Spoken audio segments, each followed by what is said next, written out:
बंदी छोड़ सतगुरु रामपाल जी परमेश्वर जी की जय हो।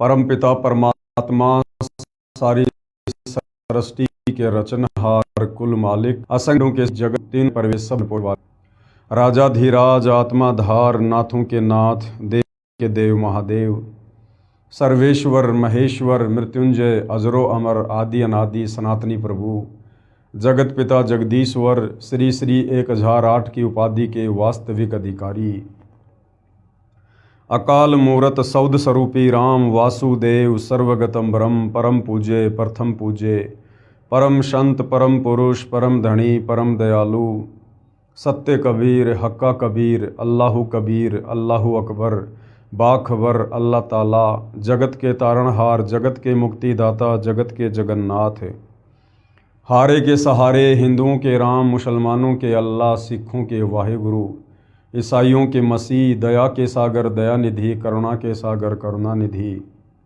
स्वयंभू परिभू संकट मोचन कष्ट हरण मंगल करण दुख भंजन अविगत कबीर निर्विकार निर्विषम परमात्मा अलय अलेख सतगुरु आदि अनादि सतगुरु असली मर्यादा पुरुषोत्तम असली राम असली कृष्ण असली घनश्याम असली मुरारी राजाओं के राजा महाराजाओं के महाराजा शहंशाहों के शहंशाह सम्राटों के सम्राट भगवानों के भगवान अल्लाहों के अल्लाह प्रभुओं के प्रभु मसीहाओं के मसीह सच्चे वाहिगुरु बाबाओं के बाबा पीरों के पीर सेठों के सेठ जगत सेठ सावड़सा सेठ सर्वगुण संपन्न अनंत कोटि कलाओं के स्वामी अनंत कोटि ब्रह्मांडों के नायक योगियों में महायोगी ध्यानियों में महाध्यानी सिद्धों में परम सिद्ध ज्ञानियों में तत्व ज्ञानी ब्रह्म ज्ञानी महाज्ञानी परम ज्ञानी सर्वश्रेष्ठ ज्ञानी विज्ञानी युवा कबीर समर्थ कबीर असमवात अमित ओजा सच्चे रहनुमा करीम अल्लाह सुभान अल्लाह दुनिया के अंतिम पैगंबर 8 सितंबर 1951 से गांव धनाना जिला सोनीपत हरियाणा भारतवर्ष की पावन भूमि पे प्रकट रियल कल की भगवान श्री नारायण साकार हरि श्री बाबा साहेब नूर अनंत परमात्मा सच्चे दरवेश सच्चे बाखबर संत श्रोमणी सतगुरु रामपाल जी परमेश्वर जी के चरण कमल में साध संगति से जुड़े हुए आप और हम सभी भाई बहनों का अनंत कोटि दंडवत प्रणाम। सत्साई भाई और बहनों, बहुत बड़ी दया बहुत बड़ी मेहर पूज्य गुरुदेव भगवान की परमेश्वर रामपाल जी की, जिनके शुभ आशीर्वाद से विशेष आशीर्वाद से उन्हीं के कर कमल से लिखित पवित्र पुस्तक ज्ञान गंगा के ऊपर वीडियो बनाने की श्रृंखला जारी है। इसी श्रृंखला में आज हमारा ये तीसरे नंबर का वीडियो है। फिलहाल हम ज्ञान गंगा पुस्तक की भूमिका के ऊपर चल रहे हैं और भूमिका को समझना बहुत ही महत्वपूर्ण होता है, क्योंकि भूमिका को समझे बिना हम किसी भी पुस्तक को आगे नहीं समझ सकते। तो भाई और बहनों, अभी तक जो 2 वीडियो ज्ञान गंगा पुस्तक पर बन चुके हैं, आप जी यदि पहली बार ये वीडियो देख रहे हैं तो आपने पहले के 2 वीडियो भी अवश्य देखने चाहिए और सीरियल वाइज आपने प्रत्येक वीडियो को अवश्य देखना चाहिए। विशेषकर हिंदू समाज से जुड़े श्रद्धालु भगत भाई बहन, उनके लिए ये पवित्र पुस्तक ज्ञान गंगा किसी वरदान से कम नहीं है, क्योंकि जो ज्ञान हमें हमारे तत्व ज्ञानहीन धर्म गुरु सतयुग से लेकर वर्तमान समय तक नहीं दे पाए, वो समस्त शास्त्रों से प्रमाणित ज्ञान आप जी को इस पवित्र पुस्तक ज्ञान गंगा में पढ़ने को मिलेगा। और हमारी वो तमाम शंकाएं वो भ्रमणाएं भक्ति और भगवान को लेकर जो हमारे मन में उठती चली आई हैं, जिनका समाधान आज तक कोई नहीं कर पाया, आपकी प्रत्येक शंका का समाधान इस पवित्र पुस्तक ज्ञान गंगा से होगा। भाई और बहनों, मुझे ये कहने में कोई अतिशयोक्ति नहीं है कि इस पवित्र पुस्तक ज्ञान गंगा को जिस महापुरुष ने अपने कर कमल से लिखा है, परमेश्वर रामपाल जी ने, इस ज्ञान गंगा पुस्तक को समझने में ब्रह्मा विष्णु महेश और अन्य देवी देवता भी सक्षम नहीं है। क्यों सक्षम नहीं है? क्योंकि जब तक आप सृष्टि रचना से परिचित नहीं होंगे तब तक आप किसी भी धर्म के किसी भी धर्म ग्रंथ को नहीं समझ सकते। आप आत्मज्ञान के विषय में, परमात्म ज्ञान के विषय में, भक्ति या भगवान के विषय में नहीं जान सकते। और सृष्टि रचना को समझने का सौभाग्य ब्रह्मा विष्णु महेश जी को प्राप्त नहीं है, क्योंकि परमपिता परमेश्वर कबीर साहिब की जब जब वे सतलोक से चलकर इस पृथ्वी लोक पर तत्वदर्शी संत के रूप में प्रकट होते हैं, तो ये दया वे केवल मानव शरीर प्राप्त आत्माओं पर ही करते हैं। क्योंकि इस पृथ्वी लोक को मुक्ति खेत भी कहा है, यानी जो इस काल ब्रह्म के 21 ब्रह्मांड हैं, उनमें केवल ये पृथ्वी लोक ही एक ऐसी जगह है जहाँ पर मनुष्य जन्म प्राप्त करके हम पूर्ण तत्वदर्शी संत की शरण में आकर मुक्ति प्राप्त कर सकते हैं। तो मोक्ष प्राप्ति का जो परम सौभाग्य वर्तमान में आप और हम मानव शरीरधारी आत्माओं को, स्त्री पुरुषों को है, ये सौभाग्य ब्रह्मा विष्णु महेश को भी नहीं है। तो जो कंप्लीट ज्ञान ये परमपिता परमेश्वर कबीर साहिब सतगुरु रूप में इस पृथ्वी पर आकर आप और हम मानव शरीरधारी आत्माओं को देते हैं, ये कंप्लीट ज्ञान ब्रह्मा विष्णु महेश को भी नहीं बताया जाता है। इसलिए भाइयों और बहनों, आप इस पुस्तक को कोई सामान्य पुस्तक ना समझें और ना ही पुस्तक के लेखक को कोई सामान्य संत या व्यक्ति समझें। जब तक सतगुरु रामपाल जी परमेश्वर आप जी की बुद्धि ऑन नहीं करेंगे, आप जी इस पवित्र पुस्तक ज्ञान गंगा में लिखे लेख को नहीं समझ सकते। आप चाहे कितने विद्वान हैं, कितने संस्कृत के प्रकांड ज्ञाता हैं, कितने बड़े अधिकारी हैं, आप कुछ भी हैं, जब तक गुरुदेव भगवान रजा नहीं बख्शेंगे तब तक आप इस पवित्र पुस्तक के प्रमाणित लेख को नहीं समझ सकते। इसलिए आप जी जब भी इस पवित्र पुस्तक ज्ञान गंगा को पढ़ें या जो वीडियो वर्तमान में बन रहे हैं आप ये वीडियो देखें, तो सर्वप्रथम पूज्य गुरुदेव भगवान को प्रार्थना करें, उनसे अर्ज करें, विनती करें कि हे पूज्य गुरुदेव भगवान, हम नादान प्राणी हैं, 2 कोटि के जीव हैं, हमारी कोई औकात नहीं है। परमेश्वर, जब तक आप हमें इस पवित्र पुस्तक के लेख को समझने की शक्ति नहीं देंगे परमेश्वर, तब तक हम आध्यात्मिक ज्ञान से दूर ही रहेंगे। तो परमेश्वर जब साधक के आधीन भाव को देखता है, श्रद्धा भाव को देखता है, तो अवश्य दया भी करता है। तो भाइयों और बहनों, आज इस पवित्र पुस्तक ज्ञान गंगा की भूमिका का तीसरा वीडियो है और इसमें पूज्य गुरुदेव भगवान ने क्या कुछ लिखा है, क्या कुछ कहा है, हमें समझाने का जो है ये सराहनीय प्रयास किया है। अब हम इसमें आगे बढ़ेंगे। सत्य पुरुष का वर्तमान अवतार, इसके ऊपर हम कल वीडियो बना चुके थे। आज हम आगे बढ़ेंगे। आज का हमारा टॉपिक है अमेरिका की महिला भविष्यवक्ता फ्लोरेंस की महत्वपूर्ण भविष्यवाणी। अमेरिका की महिला भविष्यवक्ता फ्लोरेंस की महत्वपूर्ण भविष्यवाणी। परम पूज्य परमेश्वर सतगुरु रामपाल जी को लेकर सदियों पहले बहुत सारे भविष्यवक्ताओं ने, जैसे अमेरिका के न्यू जर्सी शहर की रहने वाली फ्लोरेंस, फ्रांस देश के नास्ट्रेडमस, बाबा वेंगा और भी बहुत सारे जाने माने भविष्यवक्ताओं ने भविष्यवाणियाँ की हैं। और उनकी भविष्यवाणियाँ जिस महापुरुष के ऊपर की गई हैं वो केवल सतगुरु रामपाल जी परमेश्वर जी के ऊपर ही खरी उतरती हैं। तो क्या कुछ फ्लोरेंस ने वर्तमान समय को लेकर सटीक भविष्यवाणियाँ की हैं, आप जियों को दिखाते हैं। अमेरिका की विश्वविख्यात भविष्यवक्ता फ्लोरेंस ने अपनी भविष्यवाणियों में कई बार भारत का जिक्र किया है।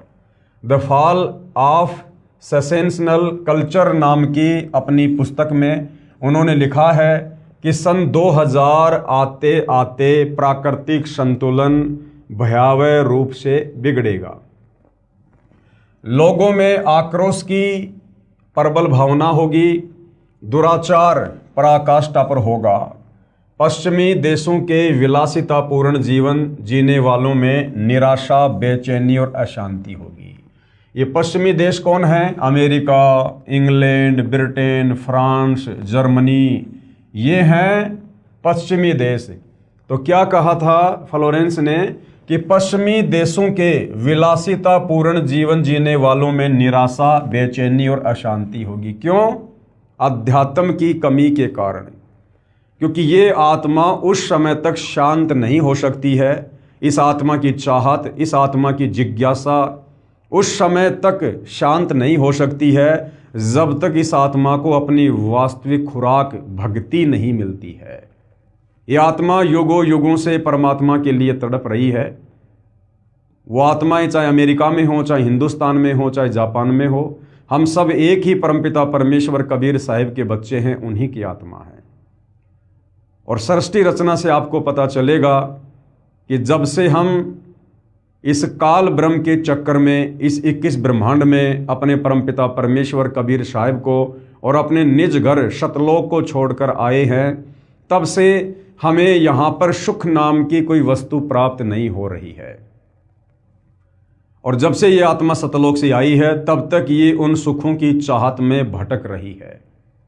और काल ने हम आत्माओं को अलग अलग देशों में बांट दिया, अलग अलग जातियों में और प्रजातियों में बांट दिया, धर्मों में बांट दिया, ताकि जब कभी वो परमपिता परमात्मा कबीर साहिब आप और हम आत्माओं पर दया करके इस काल के लोक में तत्वदर्शी संत की भूमिका करने के लिए आए, हमें सृष्टि रचना के माध्यम से सतलोक की जानकारी देने आए, हमें वापस सतलोक ले चलने के लिए आए, तो उस समय हम उस तत्वदर्शी संत के संपर्क में ना आ जाएं।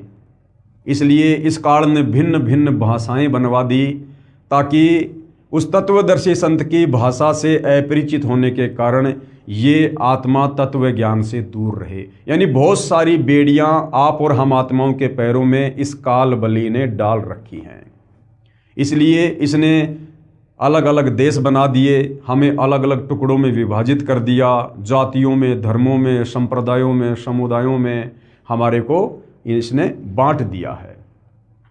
तो जो पश्चिमी देश में रहने वाले लोग हैं, जहाँ पर विज्ञान का बोलबाला है, जहाँ पर विज्ञान की चक्काचौंध है, लोग विलासितापूर्ण जीवन जीते हैं, वो विलासितापूर्ण जीवन जीने के बाद भी लोग अशांत हैं, बेचैन हैं अध्यात्म की कमी के कारण।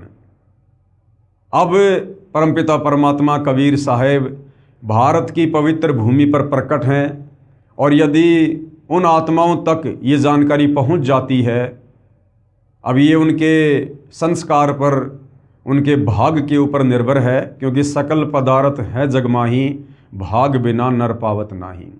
अगर उन आत्माओं तक ये जानकारी पहुंच जाती है और किसी भी प्रकार से यदि वो आत्माएं परम संत सतगुरु रामपाल जी के संपर्क में आ जाती हैं, उपदेश प्राप्त कर लेती हैं, तब कहीं जाकर उन आत्माओं की वो बेचैनी और वो जिज्ञासा, वो अशांति शांत हो सकती है, अन्यथा दूसरा कोई तरीका नहीं है।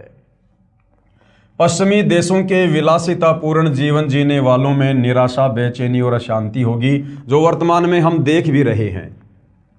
अतृप्त अभिलाषाएं, यानी कितना ही विज्ञान के माध्यम से आविष्कार कर लो, फिर भी उनकी अभिलाषाएं शांत नहीं हो सकती। पहले साइकिल बनाई, फिर आगे बढ़े मोटरसाइकिल बनाई, उससे भी शांति नहीं मिली। फिर चौपहिया वाहन बनाया, उससे भी शांति नहीं मिली। फिर एरोप्लेन बनाई, उससे भी शांति नहीं मिली।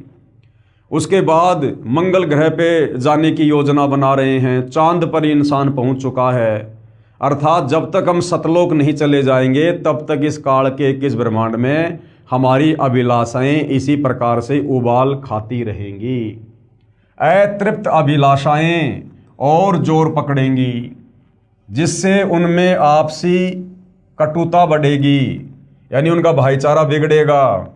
चारों ओर हिंसा और बर्बरता का वातावरण होगा।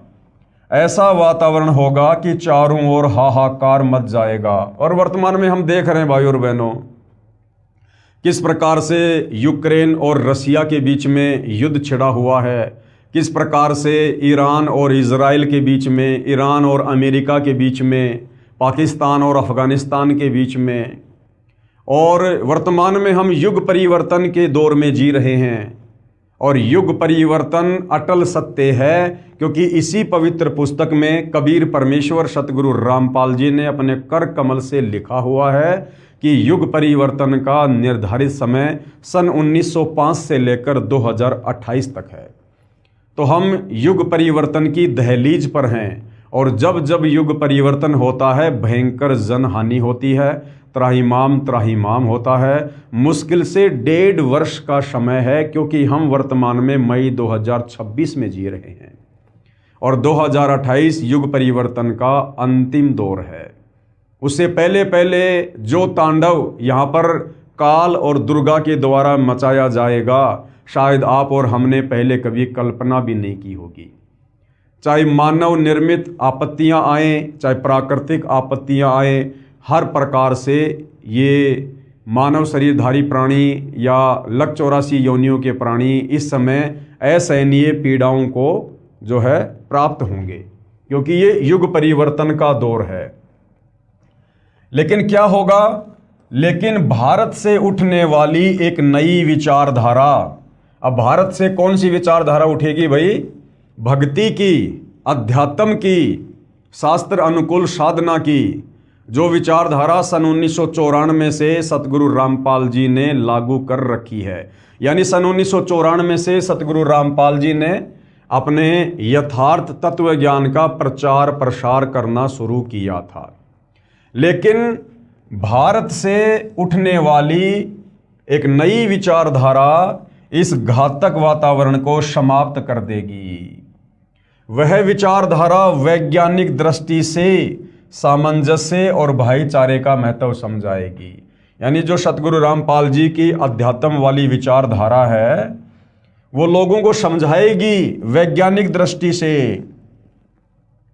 कि भाई विज्ञान और धर्म में आपस में विरोधाभास नहीं है, विज्ञान और धर्म की कोई टक्कर, कोई मुकाबला नहीं है। अध्यात्म ज्ञान के अभाव में लोग समझ नहीं पा रहे हैं और लोग सोचते हैं कि जो लोग धार्मिक होते हैं वो लोग मूर्ख होते हैं, पागल होते हैं, उन्हें जीवन जीने का नहीं पता होता है। ये विज्ञान को फॉलो करने वाले लोगों का मत होता है। लेकिन असल में विज्ञान का और धर्म का कोई टकराव नहीं होता है, अपितु विज्ञान तो धर्म के आगे ऊंट के मुंह में जीरे के बराबर भी नहीं है, जीरे के बराबर भी। तो सतगुरु रामपाल जी परमेश्वर जी ने हमें यही समझाया है, यही बताया है कि विज्ञान तो इस अध्यात्म को समझने के लिए परमपिता परमेश्वर जी ने दी है। ये विज्ञान अध्यात्म को समझने में सहायक है। विज्ञान से हम धर्म को समझेंगे तो विज्ञान और धर्म का आपस में कोई टकराव किसी भी प्रकार का नहीं है।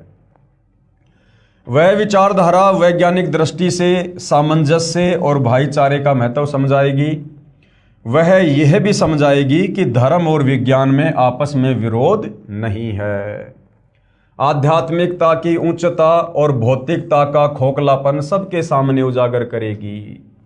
आध्यात्मिकता की उच्चता यानी भक्ति की शक्ति और भौतिकता का खोखलापन सबके सामने उजागर करेगी। यानी आने वाले समय में जो लोग भगत होंगे, जो भक्ति करेंगे, और भक्ति कौन सी? शास्त्र अनुकूल भक्ति। और शास्त्र अनुकूल भक्ति पूरे विश्व में जगत गुरु तत्वदर्शी सतगुरु रामपाल जी के पास है और कहीं नहीं है।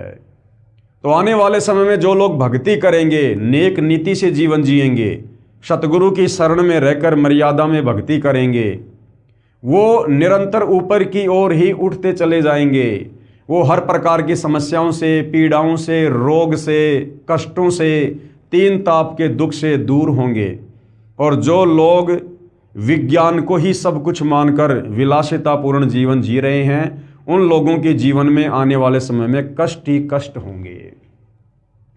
आध्यात्मिकता की उच्चता और भौतिकता का खोखलापन सबके सामने उजागर करेगी। मध्यम वर्ग उस विचारधारा से बहुत अधिक प्रभावित होगा। मध्यम वर्ग कौन है? आप और हमारे जैसे लोग, जो ना गरीब हैं ना अमीर हैं, जो ना गरीब हैं ना अमीर हैं, अपना नेक नीति ईमानदारी से मेहनत मजदूरी करके, कोई अपने खेतों में काम करके, छोटा मोटा व्यवसाय करके जो अपना और अपने परिवार का पालन पोषण कर रहा है, उनको कहते हैं मध्यम वर्ग के लोग। तो सबसे पहले आप देख रहे होंगे सतगुरु रामपाल जी की शरण में मध्यम वर्ग के लोग ही आए हैं। मध्यम वर्ग उस विचारधारा से बहुत अधिक प्रभावित होगा। यह वर्ग समाज के सभी वर्गों को अच्छे समाज के निर्माण के लिए उत्प्रेरित करेगा। जिस प्रकार मध्यम वर्ग से आने वाले सतगुरु रामपाल जी के फॉलोअर आज ज्ञान गंगा पुस्तक को हाथ में लेकर सभी लोगों को ज्ञान समझाने की दिशा में आगे बढ़ रहे हैं। एक अच्छे और स्वच्छ समाज का निर्माण करने के लिए बीड़ा उठा रखा है ज्ञान आधार से। यह वर्ग समाज के सभी वर्गों को अच्छे समाज के निर्माण के लिए उत्प्रेरित करेगा। यह विचारधारा पूरे विश्व में चमत्कारी परिवर्तन लाएगी। यही सतगुरु रामपाल जी का ज्ञान, सतगुरु रामपाल जी के द्वारा दी गई शास्त्र अनुकूल सत भक्ति पूरे विश्व को बदल के रख देगी आने वाले समय में। आगे उस फ्लोरेंस ने क्या कहा, मुझे अपनी छठी अतीन्द्रिय शक्ति से यह एहसास हो रहा है कि इस विचारधारा को जन्म देने वाला वह महान संत भारत में जन्म ले चुका है। अब भाइयों और बहनों, ये जितने भी भविष्य वक्ता होते हैं इनको अध्यात्म के विषय में कोई विशेष जानकारी नहीं होती है। ये शास्त्र अनुकूल सत भक्ति से परिचित नहीं होते हैं। ये जो भी कुछ भविष्यवाणी करते हैं ये इनकी अपनी भक्ति कमाई होती है। जब इन्होंने कभी किसी जन्म में, जब इनको मनुष्य जन्म प्राप्त था स्त्री या पुरुष का, और इन्होंने तत्वदर्शी संत की शरण में आकर जैसे भी भक्ति की परंतु ये मोक्ष प्राप्त नहीं करवा पाए, तो उस समय की गई भक्ति के प्रतिफल में, उसके स्वरूप में आगे जब इनको मनुष्य जन्म मिलता है तो पूर्व जन्म की थोड़ी बहुत भक्ति इनके पास में शेष रह जाती है। उस भक्ति के आधार से इस प्रकार के जो ये दर्शन हैं, ये लोग इस प्रकार की भविष्यवाणियां जो है ये करते हैं। वैसे इनको अध्यात्म के विषय में कंप्लीट जानकारी नहीं होती है। मुझे अपनी छठी अतीन्द्रिय शक्ति से यह एहसास हो रहा है कि इस विचारधारा को जन्म देने वाला वह महान संत भारत में जन्म ले चुका है। हालांकि सतगुरु रामपाल जी, परमेश्वर जी, आप और हमारी तरह माँ के गर्भ से एक आम व्यक्ति की तरह जेर में लिपट कर माँ के गर्भ से बाहर नहीं आए हैं, और ना ये कबीर भगवान कभी माँ के गर्भ से जन्म लेता है, क्योंकि परमेश्वर जी की अपनी वाणी है, ना सतगुरु जननी जने जाके माना बाप, पिंड ब्रह्मंड से रहित है ना वहाँ तीनों ताप। अभी आप सतगुरु रामपाल जी के तत्व ज्ञान से परिचित हैं। अभी आप पहले उनके ज्ञान को थोड़ा अच्छे से समझिएगा, सत्संग सुनिएगा, फिर जब आप उनके शरण में आकर भक्ति शुरू करेंगे, परमेश्वर आपका ज्ञान योग खोलेंगे, फिर आपको ये सारी बातें समझ में आएंगी कि क्यों तत्वदर्शी संत कभी माँ के गर्भ से जन्म नहीं लेता है। क्योंकि तत्वदर्शी संत की भूमिका, पूर्ण संत की भूमिका, या यूं कहिए जगत गुरु की भूमिका स्वयं कबीर भगवान ही निभाने के लिए धरती पर आते हैं। और कबीर भगवान जो कि स्वयंभू है, परिभू है, जिन्होंने सर्व आत्माओं को उत्पन्न किया है, उन्हें जन्म देने में कोई भी आत्मा सक्षम नहीं है। वो कबीर परमात्मा जब चाहे, जहाँ चाहे, जिस उम्र में चाहे वो प्रकट होकर अपना ज्ञान देता है। तो सतगुरु रामपाल जी परमेश्वर कोई सामान्य संत या महात्मा नहीं है। अगर हम इनको जगत गुरु कहते हैं, तत्वदर्शी संत कहते हैं, तो जगत गुरु और तत्वदर्शी संत ये दोनों भूमिका कबीर परमेश्वर जी के अलावा सृष्टि में कोई अन्य नहीं कर सकता है। ठीक है, परमपिता परमेश्वर की लीलाएं अजब गजब है। आप और हम सामान्य प्राणी इतना जल्दी समझने में सक्षम नहीं हैं, लेकिन यदि हम उनका ज्ञान सुनते रहे, भक्ति करते रहे, तो एक न एक दिन परमेश्वर हमारा ज्ञान योग अवश्य खोलेंगे और हमें ये गुप्त रहस्य भी समझ में आने लगेंगे। वह महान संत भारत में प्रकट हो चुका है और सतगुरु रामपाल जी 8 सितंबर 1951 से प्रकट हैं। उस संत के ओजस्वी व्यक्तित्व का प्रभाव सबको चमत्कृत करेगा। ओजस्वी व्यक्तित्व मतलब जो ज्ञान वो देंगे, जो समाधान वो देश और दुनिया का करेंगे, आने वाले समय में तीसरे विश्व युद्ध को जो रोकेंगे, भारत देश की अन्य देशों के आक्रमण से रक्षा करेंगे, तो इस प्रकार का जो प्रभाव होगा, जो ये चमत्कार होंगे, वो देश और दुनिया को प्रभावित करेंगे। उस संत के ओजस्वी व्यक्तित्व का प्रभाव सबको चमत्कृत करेगा। उसकी विचारधारा अध्यात्म के कम होते जा रहे प्रभाव को फिर से नई स्फूर्ति देगी। चारों ओर आध्यात्मिक वातावरण होगा, यानी घर घर में सतगुरु रामपाल जी की भक्ति होगी, घर घर में सतगुरु रामपाल जी की पूजा होगी। हर व्यक्ति नेक नीति ईमानदारी से अपना जीवन जिएगा, वो स्वयं भी जिएगा और दूसरों को भी जीने देगा। तो एक प्रकार से आध्यात्मिक वातावरण पूरे विश्व में फिर से पनपेगा। संत की विचारधारा से प्रभावित लोग विश्व के कल्याण के लिए पश्चिम की ओर चलेंगे। धीरे धीरे एशिया, यूरोप और अमेरिका पर पूरी तरह छा जाएंगे। यानी इन देशों में सतगुरु रामपाल जी का आने वाले समय में जोरों शोरों से ज्ञान प्रचार होगा।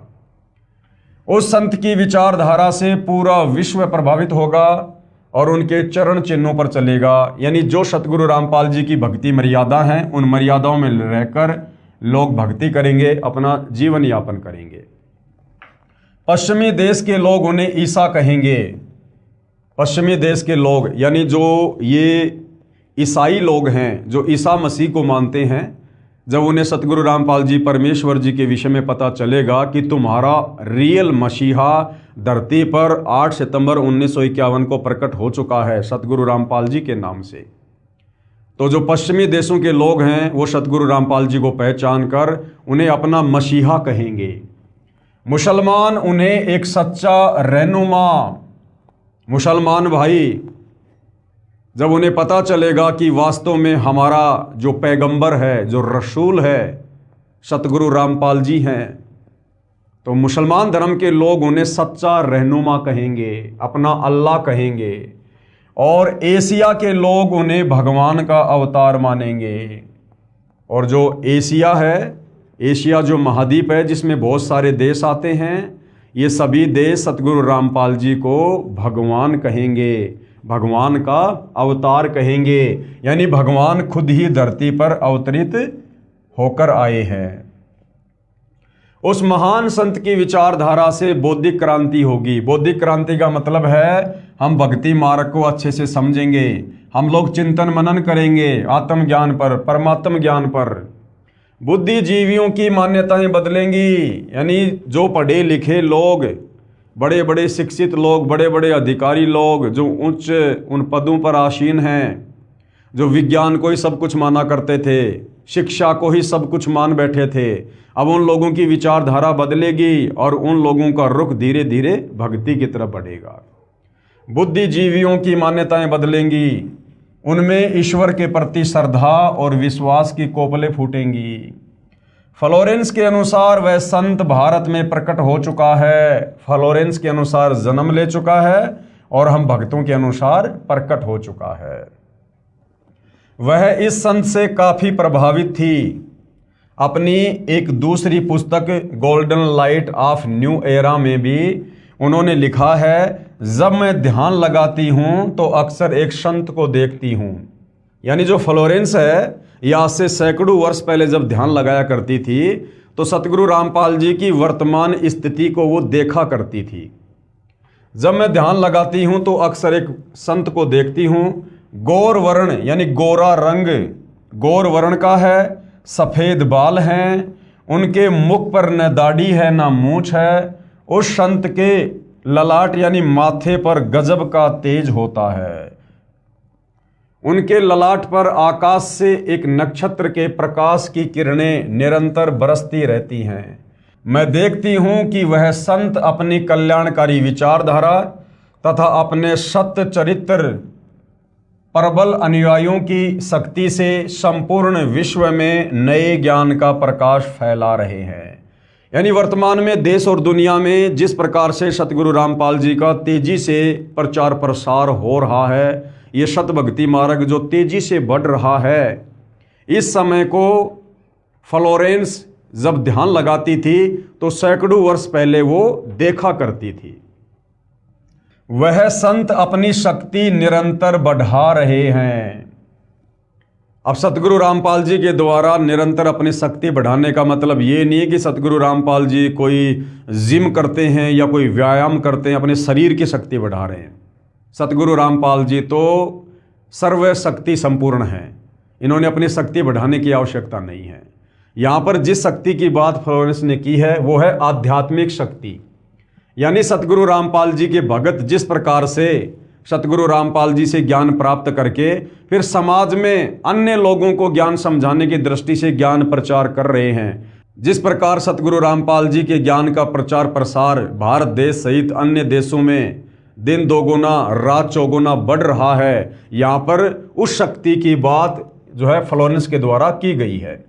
वह संत अपनी शक्ति निरंतर बढ़ा रहे हैं, उनमें इतनी शक्ति है कि वह प्राकृतिक परिवर्तन भी कर सकते हैं। यानी फ्लोरेंस का कहना कि उस महान संत में इतनी शक्ति है कि वो चाहे तो प्राकृतिक परिवर्तन भी कर सकते हैं, वो बाढ़ को भी रोक सकते हैं, वो अतिवृष्टि, अनावृष्टि, ओलावृष्टि या फिर अकाल जैसी स्थिति को भी रोक सकते हैं। यानी किसी भी प्रकार का कोई भी प्राकृतिक परिवर्तन करने में वर्तमान में सतगुरु रामपाल जी सक्षम हैं। उनमें इतनी शक्ति है कि वह प्राकृतिक परिवर्तन भी कर सकते हैं। वह अपना कार्य वैज्ञानिक ढंग से करेंगे, परंतु ये वर्तमान समय कलयुग की बिचली पीढ़ी का है, मोक्ष का प्राइम टाइम है, और इस समय सतगुरु रामपाल जी ने चमत्कार ना करके अपने ज्ञान के माध्यम से आत्माओं को मोक्ष के लिए तैयार करना है। तो वर्तमान में सीधा सीधा चमत्कार ना करके सतगुरु रामपाल जी वैज्ञानिक दृष्टिकोण से चलेंगे। अब जैसे कुछ दिन पहले हरियाणा में बाढ़ आई, लोगों के गांवों में, घरों में, खेतों में पानी भर गया, जनजीवन अस्त व्यस्त होने लगा। लोगों ने सतगुरु रामपाल जी से जो है अर्ज की, प्रार्थना की, तो सतगुरु रामपाल जी ने समर्थ होते हुए और वैज्ञानिक तरीके से काम किया। यानी वैज्ञानिकों को परमात्मा ने जो सद्बुद्धि दी और जो वैज्ञानिक उपकरण बनवाए, उन वैज्ञानिक उपकरणों के माध्यम से, मोटर और पाइप के माध्यम से उन्होंने उन किसानों के खेतों का, घरों का पानी जो है बाहर निकलवाया। यानी वो संत वैज्ञानिक ढंग से अपना काम जो है वो करेगा। उनमें इतनी शक्ति है कि वह प्राकृतिक परिवर्तन भी कर सकते हैं, वह अपना कार्य वैज्ञानिक ढंग से करेंगे। जैसे भाई और बहनों, हम सुना करते थे एक ऋषि का नाम अगस्त्य ऋषि, और उनके बारे में कहा जाता है कि उन्होंने 7 समुद्रों का पानी एक घूंट में पी लिया अपनी सिद्धि से। अब अगर उस अगस्त्य ऋषि की तुलना सतगुरु रामपाल जी से की जाए तो वो अगस्त्य ऋषि और उसकी पावर, उसकी सिद्धियां सतगुरु रामपाल जी के पैर के नाखून के बराबर भी नहीं है। जब वो छोटा सा ऋषि इस प्रकार का चमत्कार कर सकता है, 7 समुद्रों के पानी को मात्र एक घूंट में पी सकता है, तो सतगुरु रामपाल जी के लिए हरियाणा के किसानों का पानी अपनी समर्थता से सुखाने में भला क्या देरी थी। लेकिन ये परमात्मा वर्तमान में इस कलयुग की बिचली पीढ़ी में इस प्रकार के चमत्कार खुल्लम खुल्ला नहीं करेगा, ये वैज्ञानिक तरीके से अपना कार्य करेगा। उनमें इतनी शक्ति है कि वह प्राकृतिक परिवर्तन भी कर सकते हैं, वह अपना कार्य वैज्ञानिक ढंग से करेंगे। उनकी कृपा और प्रयत्नों से मानवीय सभ्यता में नई जागृति आएगी। यानी जिस प्रकार से वर्तमान में आध्यात्मिकता के अभाव के चलते इंसान के व्यवहार में, इंसान के नेचर में, इंसान के चरित्र में जो गिरावट आ चुकी है, वो धीरे धीरे धीरे धीरे वापस अपनी उसी वास्तविक स्थिति पर आएगी। यानी लोगों में फिर से जागृति आएगी, लोग भक्ति मार्ग पर चलेंगे, सही मायने में लोग एक इंसान बनेंगे। उनकी कृपा और प्रयत्नों से मानवीय सभ्यता में नई जागृति आएगी, विश्व के समस्त जन समूह में नई चेतना का संचार होगा, लोक शक्ति का नया रूप उभर कर सामने आएगा। लोक शक्ति का नया रूप, अब ये लोक शक्ति का नया रूप क्या है? यानी इस विश्व में यदि आने वाले समय में किसी महापुरुष को सबसे ज़्यादा अगर समर्थन मिलेगा जनता का, तो केवल सतगुरु रामपाल जी को मिलेगा। लोक शक्ति का एक नया रूप उभर कर सामने आएगा, जो सत्ताधारियों की मनमानियों पर अंकुश लगा देगा। यानी आने वाले समय में सतगुरु रामपाल जी को देश और दुनिया का इतना ज़बरदस्त समर्थन मिलेगा, ये जो सत्ताधारी लोग हैं, जो राजनेता हैं, इनकी मनमानियों के ऊपर अंकुश लग जाएगा। मजबूर हो जाएंगे ये राजनेता सतगुरु रामपाल जी के प्रवचन सुनने के लिए, सतगुरु रामपाल जी से उपदेश लेकर उनकी आज्ञा में रहकर सच्ची नीयत से राज्य करने के लिए। सत्ताधारियों की मनमानियों पर अंकुश लगा देगा।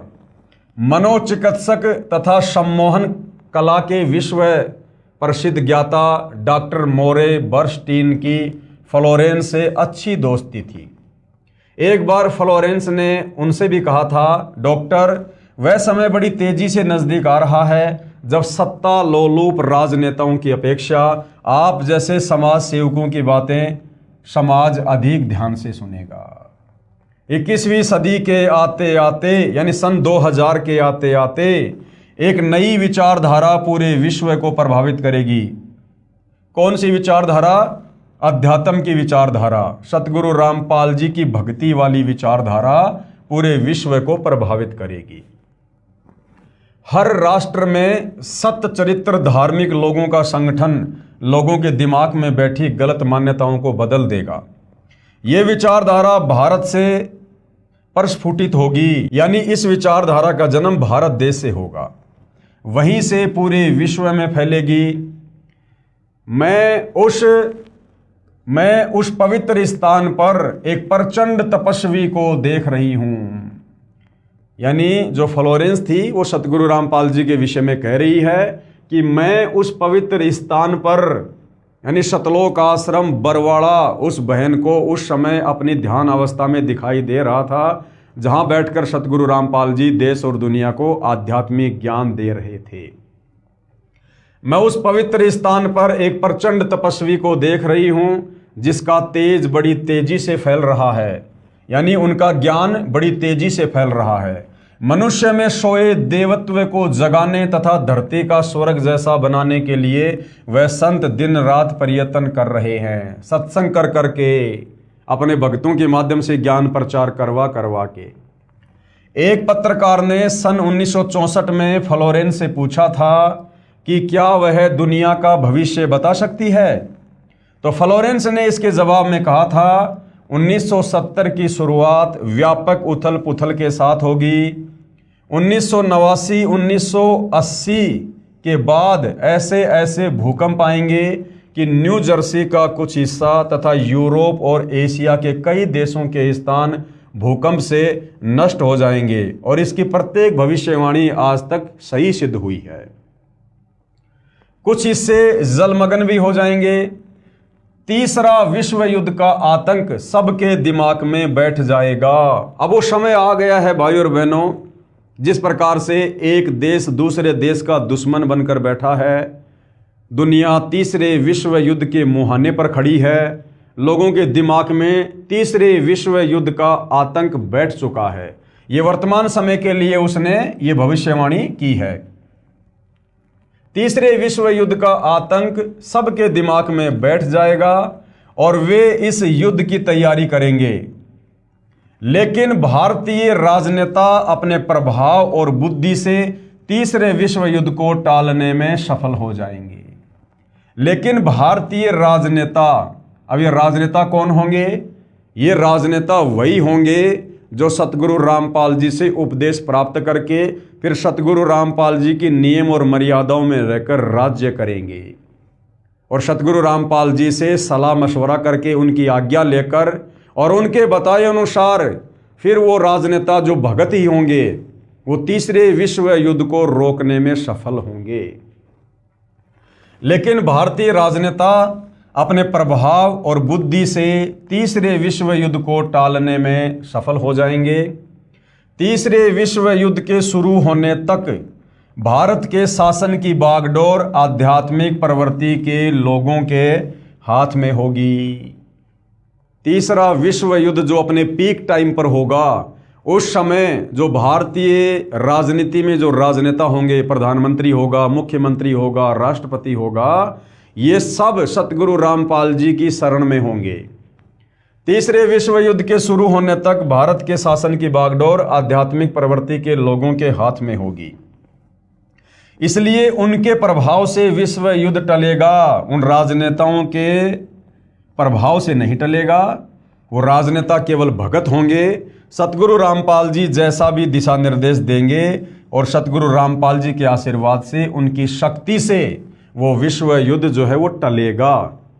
वे शासक एक महान संत के ओजस्वी तथा क्रांतिकारी विचारधारा से प्रभावित होंगे, यानी वो सतगुरु रामपाल जी से उपदेश प्राप्त कर चुके होंगे। वे उस संत के प्रति उसी तरह समर्पित होंगे जैसे वाशिंगटन स्वतंत्रता एवं मानवता के प्रति समर्पित थे।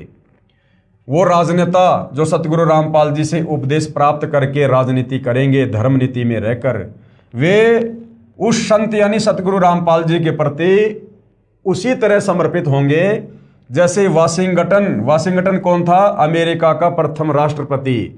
जैसे वाशिंगटन स्वतंत्रता और मानवता के प्रति समर्पित थे। अमेरिका के शहर न्यू जर्सी की रहने वाली फ्लोरेंस सचमुच एक विलक्षण महिला थी। एक बार नेबेल नाम के व्यक्ति ने टीवी कार्यक्रम के दौरान उनसे बोला, आप भारत में जन्म ले चुके संत के बारे में तो अक्सर बताती रहती हैं, मैं अपने बारे में कुछ जानना चाहता हूं, बताइए। तो नेबेल के बारे में फ्लोरेंस ने क्या बताया? फ्लोरेंस ने उसके दाहिने हाथ को थाम लिया और बोली, आप बहुत जल्द किसी दूसरे राज्य से प्रसारण करेंगे। नेबेल एक प्रसारण सेवा के कर्मचारी थे। फ्लोरेंस की इस बात पर वह हंसने लगे। कुछ क्षण बाद बोले, आपने मुझसे ये अच्छा मजाक किया। यदि हमारी कंपनी के अधिकारी इस कार्यक्रम को देख रहे होंगे तो मैं दूसरे राज्य में जाऊं या नहीं, फिलहाल अपनी कंपनी से तुरंत निकाल दिया जाऊंगा। यानी ये बात जो यहाँ पर समझाई जा रही है, ये आप और हमें विश्वास दिलाने के लिए कि फ्लोरेंस की भविष्यवाणियां कितनी सटीक होती थी। कुछ ही मिनटों के बाद टीवी के कंट्रोल रूम का फोन घनघना उठा। फोन नेबेल के लिए था। उनकी कंपनी के जनरल मैनेजर उनसे बात करना चाहते थे। नेबेल ने जब फोन उठाया तो उन्होंने कहा, हमने न्यूयॉर्क के प्रसारण करने का काम शुरू करने का निर्णय लिया है, वह तुम्हें ही भेजा जाएगा, यानी न्यूयॉर्क में आपको ही भेजा जाएगा। अभी ये बात गुप्त रखना, इसकी घोषणा कल की जाएगी। मैं टीवी पर फ्लोरेंस के साथ तुम्हारी बातचीत देख रहा था। फ्लोरेंस ने तुम्हारे विषय में जो बताया वह पूरी तरह सच है। आश्चर्य है कि उन्हें यह बात कैसे मालूम हो गई। नेबेल फ्लोरेंस का चेहरा देखता रह गया। यानी इतनी सटीक भविष्यवाणी फ्लोरेंस की है, तो जो भविष्यवाणी फ्लोरेंस ने उस महान संत सतगुरु रामपाल जी के विषय में वर्तमान समय को लेकर की हुई है आज से सैकड़ों वर्ष पहले, तो फिर वो भला झूठी कैसी हो सकती हैं। कुछ पत्रकारों ने उनसे एक बार पूछा था कि वह भविष्य को कैसे देख लेती है तथा गायब व्यक्ति या वस्तुओं का पता कैसे लगा लेती है। तो फ्लोरेंस ने बताया, मुझे स्वयं नहीं मालूम कि ऐसा कैसे संभव हो जाता है। दास ने आपको थोड़ी देर पहले बताया कि ये जितने भी भविष्य वक्ता हैं, ये जो भविष्यवाणियां करते हैं, ये जो भविष्य को देखते हैं ध्यान अवस्था में, इनके पूर्व जन्म की भक्ति कमाई होती है। उस भक्ति कमाई के चलते ये इस प्रकार के दर्शन भविष्य के कर लेते हैं। बाकी वैसे ये भक्ति मार्ग से परिचित नहीं होते हैं। तो फ्लोरेंस कह रही है कि मुझे स्वयं नहीं मालूम कि ऐसा कैसे संभव हो जाता है। मैं भविष्य के विषय में एक बहुत महत्वपूर्ण बात बता रही हूँ। 20वीं शताब्दी के अंत में, यानी सन 2000 खत्म होते ही, सन 2001 से 21वीं शताब्दी शुरू हो गई है। तो क्या कह रही है फ्लोरेंस? 20वीं शताब्दी के अंत में, यानी सन 2000 के आसपास में, भारतवर्ष से एक प्रकाश निकलेगा और यह प्रकाश पूरी दुनिया को उन दैवी शक्तियों के विषय में जानकारी देगा। तो भाइयों और बहनों, सन 1994 में, सन 2000 से 6 वर्ष पहले, इन देवी देवताओं के विषय में, ब्रह्मा विष्णु महेश के माता पिता के विषय में, इनके जन्म और मरण के विषय में, काल और दुर्गा के विषय में, अक्षर पुरुष के विषय में, धर्मशास्त्रों के विषय में, शतलोक और सृष्टि रचना के विषय में जो जानकारी सतयुग से लेकर वर्तमान तक छुपी हुई थी, किसी भी धर्म का कोई भी धर्मगुरु समाज को नहीं बता पाया था तत्व ज्ञान के अभाव से, वो जानकारी सतगुरु रामपाल जी ने उजागर करनी शुरू की उन दैवीय शक्तियों के विषय में। उसके विषय में यहाँ पर फ्लोरेंस कह रही है कि 20वीं शताब्दी के अंत में भारतवर्ष से एक प्रकाश निकलेगा यानी सतगुरु रामपाल जी के विषय में बात हो रही है, जो उन्होंने 1994 में अपना यथार्थ 13वां कबीर पंथ शुरू करके ज्ञान प्रचार करना शुरू किया था। 20वीं शताब्दी के अंत में भारतवर्ष से एक प्रकाश निकलेगा। ये प्रकाश पूरी दुनिया को उन दैवीय शक्तियों के विषय में जानकारी देगा जो अब तक हम सभी के लिए रहस्यमय बनी हुई थी। यानी किसी को नहीं पता था। सब लोग ब्रह्मा विष्णु महेश को अजरो अमर मानते थे, दुर्गा जी को जगत जननी मानते थे, श्री ब्रह्मा जी को सृष्टि का रचयिता माना करते थे, धर्म कर्म के जाल में उलझे हुए थे। तो 20वीं सदी के अंत में, यानी 20वीं सदी समाप्त होती है सन 2000 में, और उसका जो अंतिम समय था उससे 6 साल पहले सन 1994 से सतगुरु रामपाल जी ने उन दैवीय शक्तियों के विषय में, देवी देवताओं के विषय में अपने तत्व ज्ञान के माध्यम से लोगों को जानकारी देना शुरू किया, जो अब तक हम सभी के लिए रहस्यमय बनी हुई थी।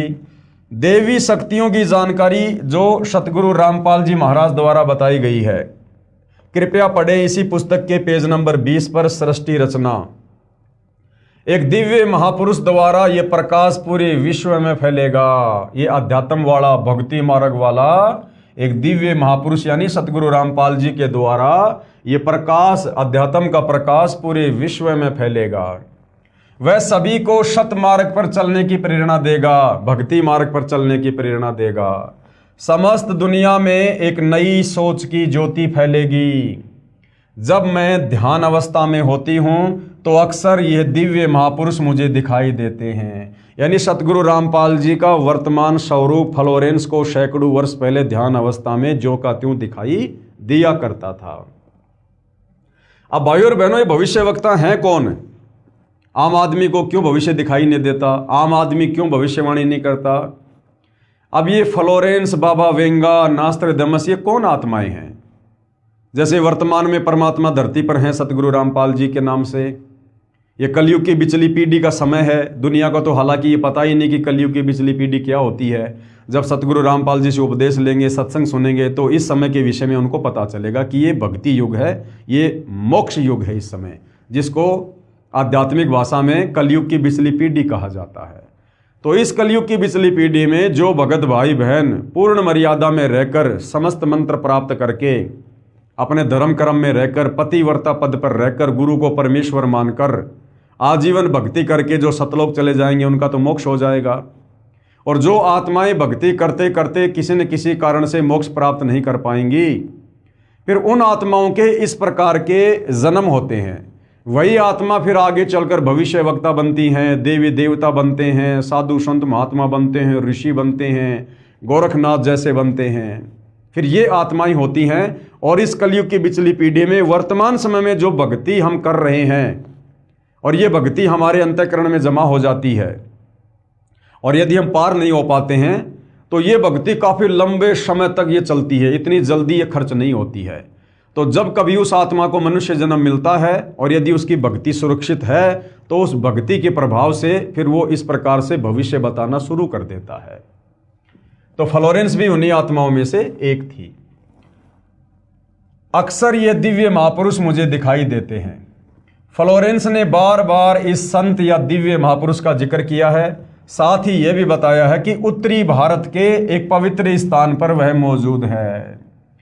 जो हरियाणा है वो भारत के मानचित्र में वो एक उत्तरी राज्य है।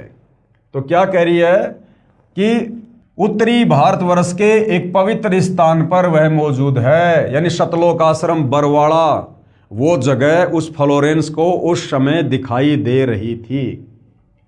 सजनों, उपरोक्त भविष्यवाणी तथा वर्तमानवाणी है जो परम संत रामपाल जी महाराज पर खरी उतरती है, यानी सतगुरु रामपाल जी भगवान पर यह वाणी खरी उतरती है, तथा इसी का समर्थन अन्य भविष्यवाणियां भी करती हैं जो आगे लिखी हैं। वो भी हम देखेंगे इसी पुस्तक में।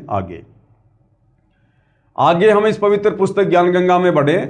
भाई बाले वाली जन्म साखी में प्रमाण है, यानी वर्तमान में सतगुरु रामपाल जी ही वो महापुरुष है, वो परम संत है, जगत गुरु है, जो दुनिया का उद्धार करेंगे और इस आध्यात्मिक शक्ति को, आध्यात्मिक चेतना को पूरे विश्व में फैलाएंगे।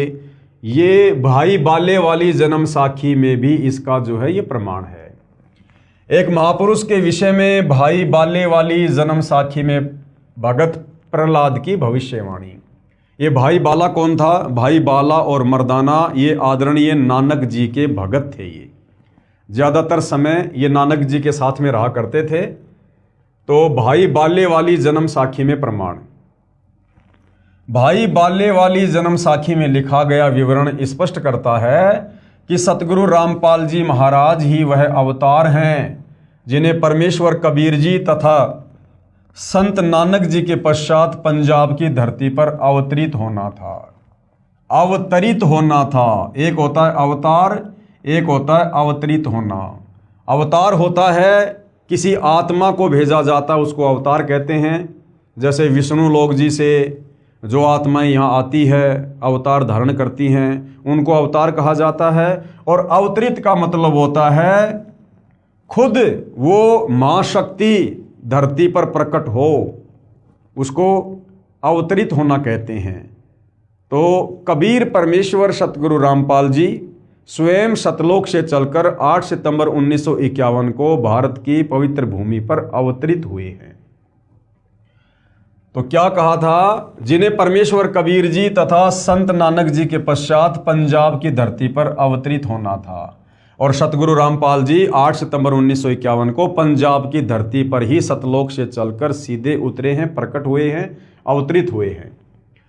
सतगुरु रामपाल जी महाराज 8 सितंबर 1951 को गांव धनाना, जिला सोनीपत, हरियाणा प्रांत, उस समय पंजाब प्रांत, क्योंकि 8 सितंबर 1951 को जिस समय सतगुरु रामपाल जी भारतवर्ष की पवित्र भूमि पर अवतरित हुए, उस समय हरियाणा राज्य नहीं बना था। सन 1951 में हरियाणा राज्य का जन्म नहीं हुआ था। उस समय ये हरियाणा का क्षेत्र ये पंजाब के अंतर्गत था। 8 सितंबर 1951 को गांव धनाना, जिला सोनीपत, हरियाणा प्रांत, उस समय पंजाब प्रांत, भारत की पवित्र धरती पर श्री नंदराम जाट के घर जाटवरण में श्रीमती इंदिरा देवी के घर पर प्रकट हुए। हालांकि यहाँ पर लेखक के द्वारा लिखा है श्रीमती इंदिरा देवी की कोख से जन्मे, जबकि भाई और बहनों सतगुरु के विषय में परिभाषा है, परमेश्वर की अमर वाणी है, ना सतगुरु जननी जने, जननी यानी माँ और जने यानी पैदा होना। अगर कोई सतगुरु है वास्तव में तो सतगुरु केवल कबीर साहिब है। कबीर साहिब के अलावा इस धरती पर कोई सतगुरु की भूमिका कर ही नहीं सकता। और सतगुरु के विषय में क्या है? ना सतगुरु जननी जने, जाके माना बाप, पिंड ब्रह्मंड से रहित है, ना वहाँ तीनों ताप। तो जब आप इस अध्यात्म में धीरे धीरे आगे बढ़ेंगे, हमारी बुद्धि का विकास होगा, तो हमें सतगुरु की परिभाषा भी समझ में आएगी। फिलहाल आप जन्म लेना कह सकते हैं, क्योंकि फिलहाल आप जी अध्यात्म से अच्छे से परिचित नहीं हैं। लेकिन जब आप उपदेश लेकर इस ज्ञान की गहराई में जाओगे तो आपको सतगुरु की परिभाषा समझ में आने लगेगी। श्रीमती इंदिरा देवी के घर प्रकट हुए। इस विषय में जन्म साखी भाई बाले वाली हिंदी वाली में, जिसके प्रकाशक हैं भाई जवार सिंह, कृपाल सिंह एंड कंपनी, पुस्तकां वाले, बाजार माई सेवा, अमृतसर पंजाब, तथा पंजाबी वाली के प्रकाशक हैं भाई जवार सिंह, कृपाल सिंह, पुस्तकां वाले गली 8 बाग, रामानंद, अमृतसर पंजाब। क्या लिखा इसमें? इसमें लिखा अमर लेख इस प्रकार है। एक समय भाई बाला तथा मर्दाना को साथ लेकर सतगुरु नानक देव जी भगत प्रहलाद जी के लोक में गए, जो पृथ्वी से कई लाख कोस दूर अंतरिक्ष में है। प्रहलाद ने कहा कि हे नानक जी, आपको परमात्मा ने दिव्य दृष्टि दी तथा कलयुग में बड़ा भगत बनाया है। आपका कलयुग में बहुत प्रताप होगा। यहाँ पर यानी मुझ प्रहलाद के लोक में पहले कबीर जी आए थे। भगत प्रहलाद बता रहा है नानक जी को कि आपसे पहले मेरे लोक में कबीर जी आए थे, या आज आप आए हो, एक और आएगा। सतगुरु रामपाल जी की तरफ संकेत है, एक और आएगा जो आप दोनों जैसा ही महापुरुष होगा। इन तीनों के अलावा यहाँ मेरे लोक में कोई नहीं आ सकता।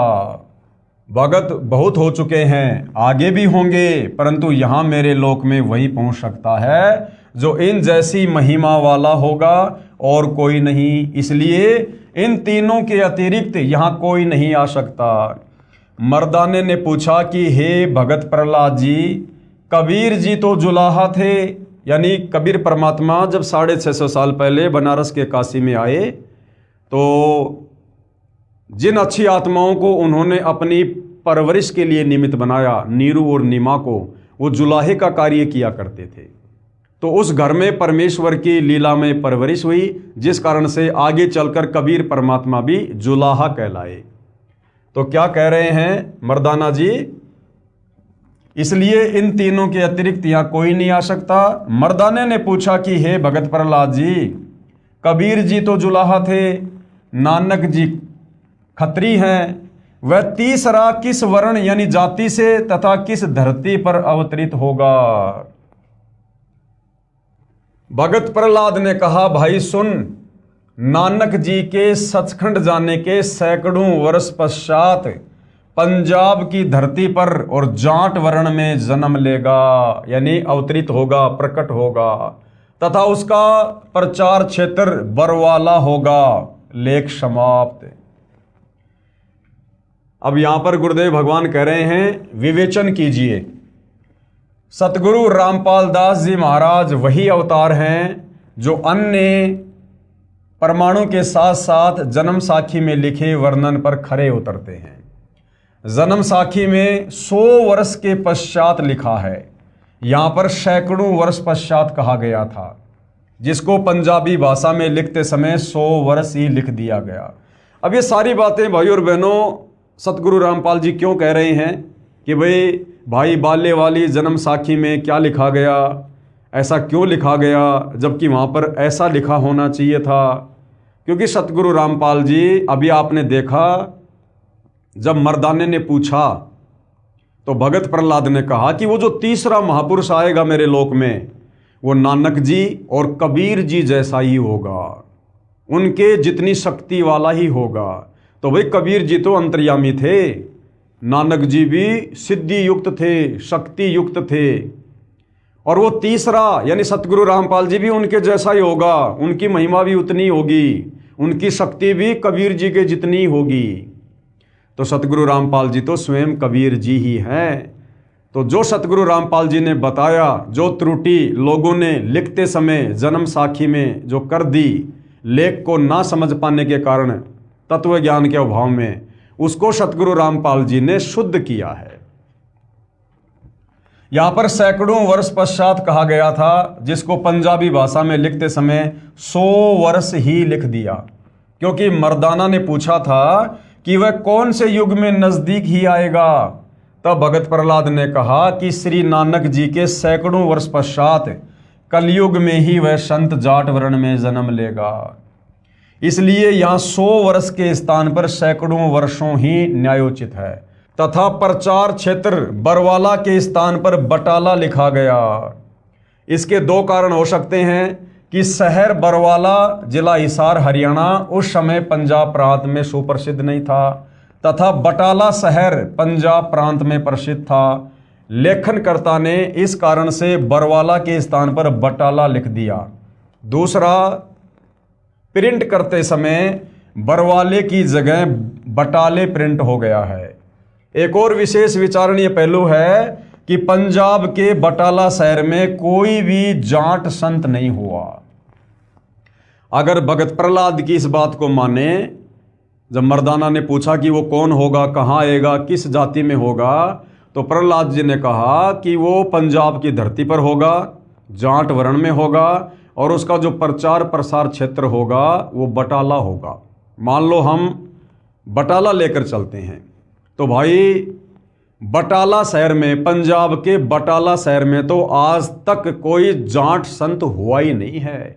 तो यहाँ पर जो बटाला है, यहाँ पर बरवाला बोला गया था, जो लेखनकर्ता ने अपनी अज्ञानता कह लीजिए, क्योंकि उस समय बरवाला शहर इतना ज़्यादा सुप्रसिद्ध नहीं था, इसलिए उसने बटाला लिख दिया, लेकिन असल में ये क्या है, बरवाला।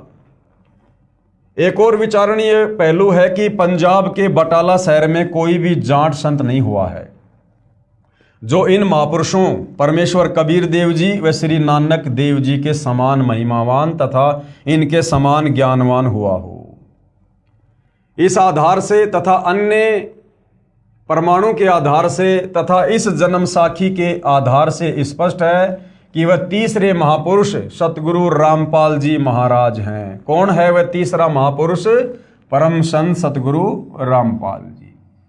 अब देखो भाई और बहनों, बहुत सारी बातें हैं।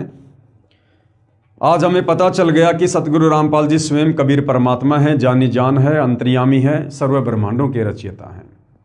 और भगत प्रहलाद ने सतगुरु रामपाल जी की जो तुलना है वो नानक जी और जो है कबीर जी से की है कि वो जो तीसरा संत होगा वो भी इन दोनों के जैसा महिमावान होगा, शक्ति संपन्न होगा। अब भाइयों और बहनों, ये अध्यात्म है, भक्ति मार्ग है, ये धीरे धीरे समझ में आएगा। कबीर परमात्मा के बराबर और दूसरा कोई सृष्टि में नहीं हो सकता। तो नानक जी की जो भूमिका थी वो भी कबीर परमात्मा ने ही निभाई थी। नानक जी कबीर जी के समकालीन थे। नानक जी ने बनारस के काशी में जाकर कबीर जी को अपना गुरु धारण किया था। जब कबीर परमात्मा बेई नदी पर आदरणीय नानक जी को मिले, उस समय तक नानक जी श्री ब्रह्मा, श्री विष्णु आदि की भक्ति किया करते थे, गीता जी का पाठ किया करते थे। एक समय नानक जी बेई नदी पर स्नान करने गए। वहाँ पर जिंदा बाबा के रूप में कबीर परमात्मा जी उनको मिले और नानक जी को ज्ञान समझाया। नानक जी ने सतलोक देखने की, सचखंड देखने की इच्छा व्यक्त की। तो परमात्मा जी ने नानक जी को उनके शरीर से उनकी आत्मा को निकालकर उनको सचखंड लेकर गए और 3 दिन तक नानक जी को सतलोक घुमाया, दिखाया, नीचे ब्रह्मा विष्णु महेश के लोक दिखाए, पूरी सृष्टि की जानकारी उनको समझाई। उसके बाद कबीर परमेश्वर जी ने नानक जी की आत्मा को नानक जी के शरीर में नहीं डाला, धरती पर नहीं भेजा। ये सूक्ष्म ज्ञान है। कबीर परमात्मा ने नानक जी की आत्मा को मिनी सतलोक में बैठा दिया और स्वयं नानक जी का रूप धारण किया। ये परमात्मा किसी और का शरीर काम में नहीं लेता है, किसी और का चोला काम में नहीं लेता है। नानक जी के वास्तविक शरीर को परमेश्वर जी ने नष्ट कर दिया। ये तो सेकंडों का काम है, परमेश्वर का क्षण भर का काम है। और वैसी as it is same to same Nanak ji की देह बनाई और परमेश्वर जी ने फिर उस देह में आगे चलकर ये सारे के सारे चमत्कार किए। देश और दुनिया को लग रहा था कि नानक जी ने चमत्कार किए, नानक जी ने इतनी सारी ये सिद्धियां दिखाई, जबकि भाइयों और बहनों, बेई नदी से सचखंड जाने के बाद नानक जी का किसी प्रकार का कोई रोल नहीं रहता है। उसके बाद सारा का सारा खेल कबीर परमात्मा जी अपने हाथ में ले लेते हैं। महिमा श्री नानक जी की बनती चली गई और कार्य, चमत्कार, सिद्धियां सब कुछ कबीर परमात्मा जी ने दिखाई। तो कबीर परमात्मा जी कहो चाहे सतगुरु रामपाल जी कहो, इन्होंने ही बाला और मर्दाना को नानक जी के रूप में भगत प्रहलाद के लोक के दर्शन करवाए। वह तीसरे महापुरुष सतगुरु रामपाल जी महाराज हैं। क्योंकि भाइयों और बहनों, कबीर परमात्मा के समकालीन कोई नहीं है, उनके बराबर कोई नहीं हो सकता, उनके जैसा भी कोई नहीं हो सकता। तो मर्दाना जी यहाँ पर कह रहे हैं कि नानक जी और कबीर जी के बराबर होगा वो तीसरा संत जो पंजाब की धरती पर होगा, जाट जाति में होगा। अर्थात ये सारे के सारे खेल, चाहे काशी के बनारस में जुलाहे की भूमिका करना हो, ये कबीर परमात्मा जी ने की। नानक जी के रूप में बहुत सारे चमत्कार करना हो, ये भी कबीर परमात्मा जी ने किया। और आज धरती पर पुनः 8 सितंबर 1951 को वही कबीर परमात्मा सतगुरु रामपाल जी के नाम से धरती पर अवतरित हैं। तो वह तीसरे महापुरुष सतगुरु रामपाल जी महाराज हैं तथा इनका आध्यात्मिक ज्ञान भी इन दोनों महापुरुषों परमेश्वर कबीर जी तथा श्री नानक देव जी से मेल खाता है। आप देखेंगे दोनों फोटोकॉपी, जो जन्म साखी भाई बाले वाली जो कि एक पंजाबी भाषा में है तथा दूसरी हिंदी है जो कि पंजाबी भाषा से ही अनुवादित है। इसमें कुछ लेख ठीक नहीं लिखा है। जैसे पंजाबी भाषा में लिखा है कि जो इस जीहा कोई होवेगा ता एथे पहुँचेगा, होर दा एथे पहुँचण दा कम नहीं। परंतु हिंदी वाली जन्म साखी में यह विवरण नहीं है, जो बहुत महत्वपूर्ण है। इससे सिद्ध है कि लिखते समय कुछ लेख बदल जाता है, फिर भी ढेर सारे प्रमाण हैं जो इस पुस्तक में अन्य महापुरुषों के द्वारा सतगुरु रामपाल जी महाराज के विषय में कहे गए हैं, वे भी इसी को प्रमाणित करते हैं। विशेष यदि कोई ये कहे कि जन्म साखी में लिखी व्याख्या संत गरीबदास जी गांव छुड़ानी वाले के लिए है, यानी भाई बाल्य वाली जन्म साखी में जो कहा गया ना कि वो जो संत होगा वो जाट जाति में होगा, पंजाब की धरती पर होगा, तो यहाँ पर शंका समाधान किया जा रहा है कि कोई ये ना सोचे कि ये आदरणीय गरीबदास जी के विषय में जो कि जाट जाति में थे, गांव छुड़ानी में थे, छुड़ानी भी उस समय जो है वो पंजाब की ही वो धरती पर था, तो कोई ये मन में शंका ना कर ले कि यहाँ पर भगत प्रहलाद ने जाट जाति का वर्णन, पंजाब की धरती पर आने का वर्णन आदरणीय गरीबदास जी के लिए किया होगा। यदि कोई ये कहे कि जन्म साखी में लिखी व्याख्या संत गरीबदास जी गांव छुड़ानी वाले के लिए है, क्योंकि वे भी जाट जाति से थे तथा छुड़ानी गांव भी पहले पंजाब प्रांत के अंतर्गत आता था, ये भी उचित नहीं लगती, क्योंकि संत गरीबदास जी ने अपनी अमृतवाणी असुर निकंदन रमेणी में कहा है कि सतगुरु दिल्ली मंडल आईसी, सूती धरनी सुम जगाईसी। आदरणीय गरीबदास जी ने तो खुद ही क्लियर कर दिया कि भैया वो संत मैं नहीं हूं जिसके विषय में भगत प्रहलाद ने मर्दाने को बताया था, क्योंकि आदरणीय गरीबदास जी को कबीर परमात्मा जिंदा महात्मा के रूप में मिले थे और उसके बाद उनको शतलोक दिखाया, उनका ज्ञान योग खोला, तो आदरणीय गरीबदास जी ने 5वें वेद सूक्ष्म वेद की रचना की, जिसको सदग्रंथ साहिब कहते हैं, जिस सदग्रंथ साहिब का सभी सतलोक आश्रमों में 3 दिन का पाठ होता है। तो उसी सदग्रंथ साहिब में से सतगुरु रामपाल जी ने जो हमें त्रिकाल संध्या दी है, सुबह का नित्य नियम, दोपहर की रमेणी, शाम की संध्या आरती, तो दोपहर की रमेणी को क्या कहते हैं? असुर निकंदन रमेणी, यानी दोपहर में हम भाई बहन जो आरती करते हैं उसको असुर निकंदन रमेणी कहते हैं। तो आदरणीय गरीबदास जी ने यह क्लियर कर दिया असुर निकंदन रमेणी में कि सतगुरु दिल्ली मंडल आईसी, सूती धरणी सुम जगाईसी, कि भाई मुझे जो सतगुरु मिला था, जो कबीर भगवान मिला था मुझे जिंदा बाबा के रूप में, वो आगे चलकर दिल्ली मंडल में आएगा। यानी गरीबदास जी ने क्लियर कर दिया कि दिल्ली मंडल में आगे चलकर मैं नहीं आऊँगा 8 सितंबर 1951 को, मेरे सतगुरुदेव जी आएंगे जो मुझे सतलोक से आकर जिंदा बाबा के रूप में मिले थे, कबीर जी।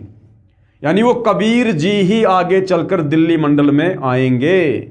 और भाई और बहनों, जो विशेष संदेश सतगुरु रामपाल जी ने अपने इसार जेल के दौरान बाहर हम आत्माओं के लिए भेजे थे, उस विशेष संदेश में भी सतगुरु रामपाल जी ने इस विषय को लेकर बिल्कुल क्लियर कर दिया है कि वर्तमान में तुम्हारे सतगुरु के रूप में, यानी सतगुरुदेव भगवान स्वयं के विषय में कह रहे हैं कि वर्तमान में वही कबीर भगवान गरीबदास जी का सतगुरु वर्तमान में तुम्हारा गुरु है, कि भाई गरीबदास जी के समय आए थे और वर्तमान में तुम्हारे सामने प्रत्यक्ष प्रकट है, पहचान सको तो पहचान लो। तो गरीबदास जी के समय कौन आए थे? खुद कबीर भगवान आए थे जिंदा बाबा के रूप में। और गुरुदेव कह रहे हैं कि जो गरीबदास जी के समय आए थे वही महापुरुष आज धरती पर तुम्हारे सामने प्रत्यक्ष प्रकट है तुम्हारे गुरु के रूप में, यानी सतगुरु रामपाल जी स्वयं वही जिंदा बाबा, वही कबीर भगवान है, जो बड़े सौभाग्य से आप और हमें सतगुरुदेव भगवान के रूप में नसीब हुए हैं। एक छोटा सा संदेश सतगुरु रामपाल जी परमेश्वर जी का सुनिएगा। तो क्या बताते हैं? उत्तर दक्षिण पूर्व पश्चिम फिरता दाने दाने लो, और सर्व कला सतगुरु साहिब की, हरि आए हरियाणे। गरीबदास जी के समय आए थे रिबारे भाई प्रगट सामने था, पहचाने जात पहचान लियो। गरीबदास जी के समय आए थे रिबारे भाई प्रगट सामने था, पहचाने जात पहचान लियो। गरीबदास जी के समय आए थे रिबारे भाई प्रगट सामने था, पहचाने जात पहचान लियो। तो भाई और बहनों, इससे भी ये क्लियर हो जाता है कि वर्तमान में सतगुरु रामपाल जी परमेश्वर स्वयं कबीर भगवान है, कबीर परमात्मा है। और गरीबदास जी ने तो क्लियर कर ही दिया कि सतगुरु दिल्ली मंडल आईसी, यानी मेरा सतगुरु कबीर भगवान आगे चलकर दिल्ली मंडल में आएगा, मैं गरीबदास नहीं आऊँगा। तो भगत प्रहलाद ने मर्दाने से जो कहा था वो सतगुरु रामपाल जी परमेश्वर जी के लिए है। संत गरीबदास जी ने अपनी अमृतवाणी असुर निकंदन रमेणी में कहा है कि सतगुरु दिल्ली मंडल आईसी, यानी मेरा सतगुरु कबीर आगे चलकर दिल्ली मंडल में आएगा, यानी गांव धनाने में प्रकट होगा। और सूती धरनी सुम जगाईसी, भावार्थ है कि संत गरीबदास जी के सतगुरु पूज्य कबीर साहिब जी थे। पुराना रोहतक जिला सोनीपत, रोहतक तथा झज्जर को मिलाकर एक जिला रोहतक था, दिल्ली मंडल में लगता था। यह किसी राजा के अधीन नहीं था, अंग्रेजों के शासनकाल में दिल्ली के अधीन था। संत गरीबदास जी ने स्पष्ट किया है कि सतगुरु यानी परमेश्वर कबीर जी दिल्ली मंडल में आएंगे। तो दिल्ली मंडल में वर्तमान में कौन आए? सतगुरु रामपाल जी आए। तो गरीबदास जी के सतगुरु यानी कबीर भगवान ही स्वयं 8 सितंबर 1951 को सतगुरु रामपाल जी के नाम से प्रकट हुए हैं। दिल्ली मंडल में आएंगे, भक्तिहीन प्राणियों को जगाएंगे, सूती धरनी सोम जगाईसी, और शत भक्ति कराएंगे। ध्यान रहे, कबीर सागर में काल के दूतों ने मिलावट करके सत्य को न जानकर अपनी अटकलबाजी से असत्य प्रमाण दिए हैं।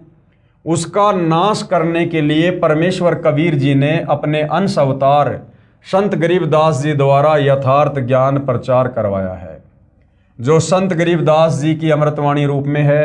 इसी बात की पुष्टि कबीर सागर के संपादक कबीर पंथी श्री युगलानंद बिहारी जी की उस टिप्पणी से होती है जो उन्होंने अनुराग सागर तथा ज्ञान सागर की भूमिका में की है, और कहा है कि कबीर पंथियों ने ही कबीर पंथ के ग्रंथों का नाश कर रखा है। अपने अपने मत अनुसार फेर बदल करके अपने मत को जोड़ा है। मेरे पास अनुराग सागर तथा ज्ञान सागर की कई प्रतियां रखी हैं जिनमें से एक दूसरे से मेल नहीं खाती हैं। सतगुरु रामपाल जी महाराज का जन्म, लेखक के अनुसार जन्म, और जब ये ज्ञान समझ में आएगा तो उसके अनुसार अवतरण। सतगुरु रामपाल जी महाराज का अवतरण श्री नंदराम जाट के घर 8 सितंबर 1951 को गांव धनाना, जिला सोनीपत, उस समय जिला रोहतक में हुआ था, जो वर्तमान हरियाणा तथा पंजाब प्रांत मिलकर उस समय एक ही पंजाब प्रांत था। परमेश्वर कबीर जी ने भी कहा था कि जिस समय कलयुग 5500 वर्ष बीत चुका होगा, मैं गरीबदास वाले 12वें पंथ में आगे स्वयं आऊंगा। कबीर परमात्मा जी ने 650 साल पहले धर्मदास जी के माध्यम से कबीर सागर लिखवाया था, और जब धर्मदास जी काफ़ी चिंतित हो गए थे कि हे परमात्मा, आपने मुझे तो सार नाम दे दिया लेकिन मेरे वंशजों को देने से मना कर दिया, तो ये कैसे पार होंगे? धर्मदास जी चिंतित हो गए। तो कबीर परमात्मा ने कहा कि धर्मदास तू चिंता ना कर, 5505 वर्ष जब कलयुग बीत जाएगा, उस समय मैं खुद गरीबदास जी के 12वें पंथ में जाऊंगा आगे। यानी गरीबदास जी का 12वां पंथ चल चुका होगा, और जब वो पंथ समाप्त होने वाला होगा, उस समय मैं खुद ही उस 12वें पंथ में जाऊंगा। 12वें पंथ हम ही चल आवें, सब पंथों को मिटाकर एक पंथ चलावें। तो आदरणीय गरीबदास जी के 12वें पंथ में आगे चलकर खुद कबीर भगवान ने ही आना था, और खुद कबीर भगवान सतगुरु रामपाल जी के नाम से आदरणीय गरीबदास जी के 12वें पंथ में ही आए, क्योंकि साध वचन पलटे नहीं, चाहे पलट जाए ब्रह्मांड। तो 17 फरवरी 1988 को सतगुरु रामपाल जी ने एक अच्छी आत्मा आदरणीय राम देवानंद जी को अपना मुंह बोला गुरु धारण किया, और 17 फरवरी 1988 को गरीबदास जी के 12वें पंथ में दीक्षा ली। सांसारिक दिखावे में दीक्षा ली, अन्यथा जगत गुरु को किसी से गुरु बनाकर दीक्षा लेने की आवश्यकता नहीं होती है। परमेश्वर कबीर जी ने भी कहा था कि जिस समय कलयुग 5500 वर्ष बीत चुका होगा, मैं गरीबदास वाले 12वें पंथ में आगे स्वयं आऊंगा। संत गरीबदास जी द्वारा मेरी यानी कबीर परमेश्वर की महिमा की वाणी प्रकट होगी, तथा गरीबदास वाले 12वें पंथ तक के साधक मुझे आधार बनाकर वाणी को समझने की कोशिश करेंगे, परंतु वाणी को न समझकर शतनाम तथा सारनाम से वंचित रहने के कारण असंख्य जन्म तक शतलोक प्राप्ति नहीं कर पाएंगे। यानी गरीबदास जी के पंथ में जितने भी समय तक गरीबदास जी का पंथ चला, तो गरीबदास जी के पंथ में जितने भी लोग नाम दीक्षा लेंगे, उपदेश प्राप्त करेंगे, वो लोग असंख्य जन्मों तक मोक्ष प्राप्त नहीं कर पाएंगे। उसी 12वें पंथ यानी गरीबदास जी वाले पंथ में, उसी 12वें पंथ गरीबदास जी वाले पंथ में मैं परमेश्वर कबीर जी ही स्वयं चलकर आऊंगा। इस विषय पर भाइयों और बहनों मैंने बहुत सारी वीडियो विस्तार से बना रखे हैं कि आदरणीय गरीबदास जी के 12वें पंथ में स्वयं कबीर परमात्मा ही सतगुरु रामपाल जी के नाम से आए हैं। बहुत सारे जो प्रमाण हैं गुरुदेव के सत्संगों से दास ने दिए हुए हैं। इस ज्ञानगंगा पुस्तक पर यदि हम विस्तार से बात करेंगे तो नए भगत भाई बहन लेख को नहीं समझ पाएंगे।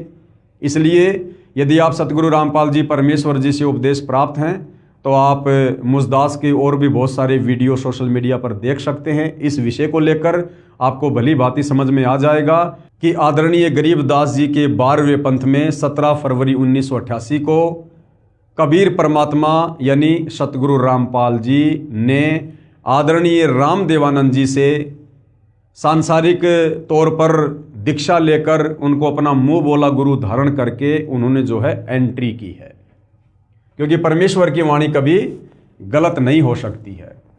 उसी 12वें पंथ गरीबदास जी वाले पंथ में मैं परमेश्वर कबीर जी ही स्वयं चलकर आऊंगा। तब संत गरीबदास जी द्वारा प्रकट की गई वाणी को मैं कबीर परमेश्वर प्रकट होकर समझाऊंगा। तो सन 1994 से आदरणीय गरीबदास जी की वाणियों को सदग्रंथ साहिब को खोल खोल कर गांव-गांव जाकर सत्संग करके कौन महापुरुष समझा रहे थे, सतगुरु रामपाल जी समझा रहे थे।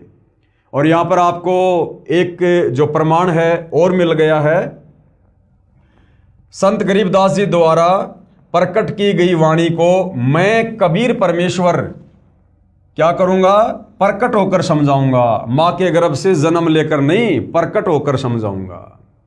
तो 8 सितंबर 1951 को सतगुरु रामपाल जी परमेश्वर आप और हम 2 कोटि के जीवों की चरम दृष्टि को धोखा देते हुए, काल को धोखा देते हुए, क्योंकि इस परमेश्वर को कबीर भगवान को वेदों में तस्करा कहा है। तस्करा का मतलब होता है जो आंखों में धूल झोंक कर अपना कार्य करता है। तो ये परमात्मा इस काल की आंखों में धूल झोंक कर इस प्रकार की लीला करता है। आदरणीय नानक जी ने तो कबीर परमेश्वर जी को प्यार में ठग कहा है, जो काल को भी ठग लेता है और अपना ज्ञान प्रचार करके अपनी आत्माओं को शतलोक ले जाता है। तो ये परमेश्वर की अजब गजब लीला है भाइयों और बहनों। ये जब आप इस ज्ञान की गहराई में जाओगे, जब आपको सतगुरु रामपाल जी से जुड़ने के बाद काफ़ी समय हो जाएगा, 5-10 वर्ष, उसके बाद आपको ये बातें समझ में आने लगेंगी। तो क्या कहा गया है, उसी 12वें पंथ गरीबदास जी वाले पंथ में मैं यानी परमेश्वर कबीर ही स्वयं चलकर आऊंगा तथा संत गरीबदास जी द्वारा प्रकट की गई वाणी को मैं कबीर परमेश्वर प्रकट होकर समझाऊंगा। प्रकट होकर, इससे सिद्ध हुआ कि जन्म साखी में जिस जाट संत के विषय में कहा है, निर्विवाद रूप से वह सतगुरु रामपाल जी महाराज ही हैं। फिर भी हम संत गरीबदास जी का विशेष आदर करते हैं, क्योंकि उन्होंने परमेश्वर कबीर जी का अमर संदेश सुनाया है। यदि कोई भ्रम उत्पन्न करे, ये दूसरी शंका है, यदि कोई भ्रम उत्पन्न करे कि 10 गुरु साहिबानों में से भी किसी की ओर संकेत हो सकता है कि भाई भगत प्रहलाद ने जो मर्दाना को कहा था कि वो जाट वर्ण में आएगा, पंजाब की धरती पर आएगा, तो कोई ये भ्रम पैदा ना करे कि वो 10 सिख गुरु साहिबानों की ओर संकेत है। जी नहीं, इसके लिए ध्यान रहे कि 10 सिख गुरु साहिबानों में से कोई भी जाट जाति से नहीं था।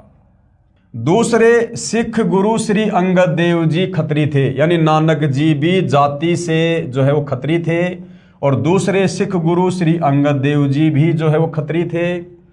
तीसरे श्री अमरदास जी भी जो है वो खत्री थे। चौथे गुरु श्री रामदास जी भी जो है वो खत्री थे, तथा 5वें गुरु श्री अर्जुन देव जी से लेकर 10वें तथा अंतिम श्री गुरु गोविंद सिंह जी तक श्री गुरु रामदास जी की संतान अर्थात खत्री ही थे।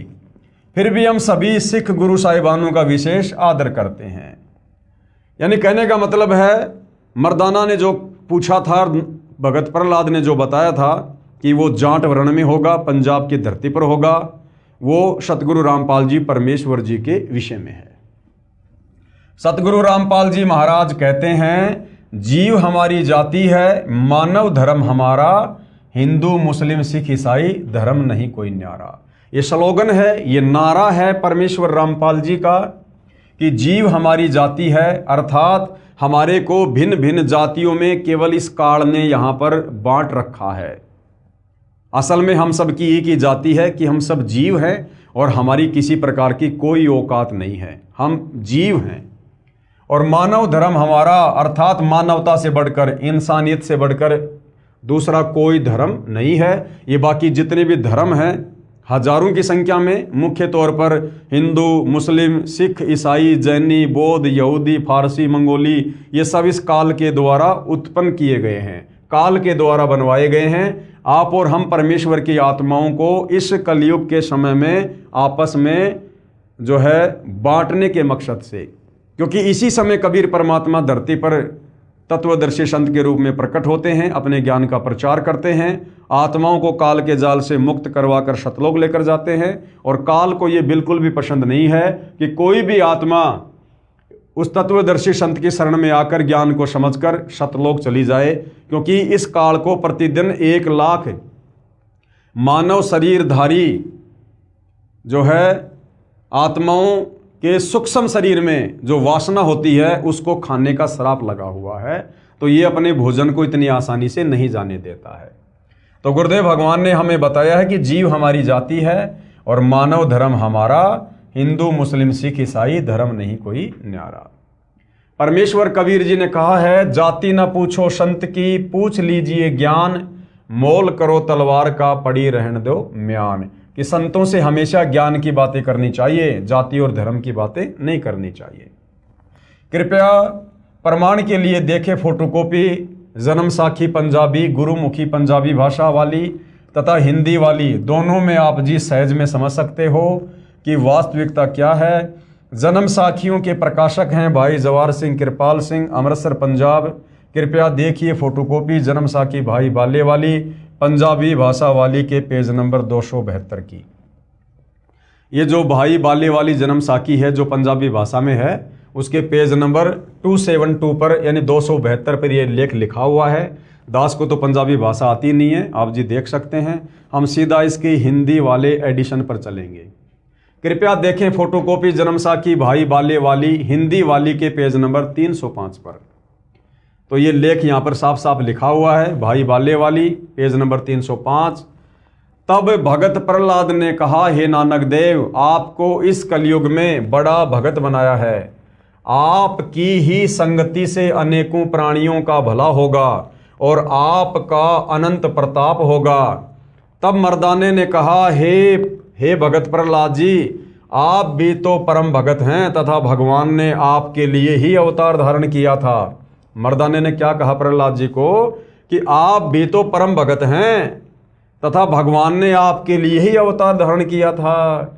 यानी भगत प्रहलाद जी, आप भी तो त्रेता युग में महान भगत हुए हैं और भगवान ने नरसिंह अवतार आप ही के लिए तो धारण किया था।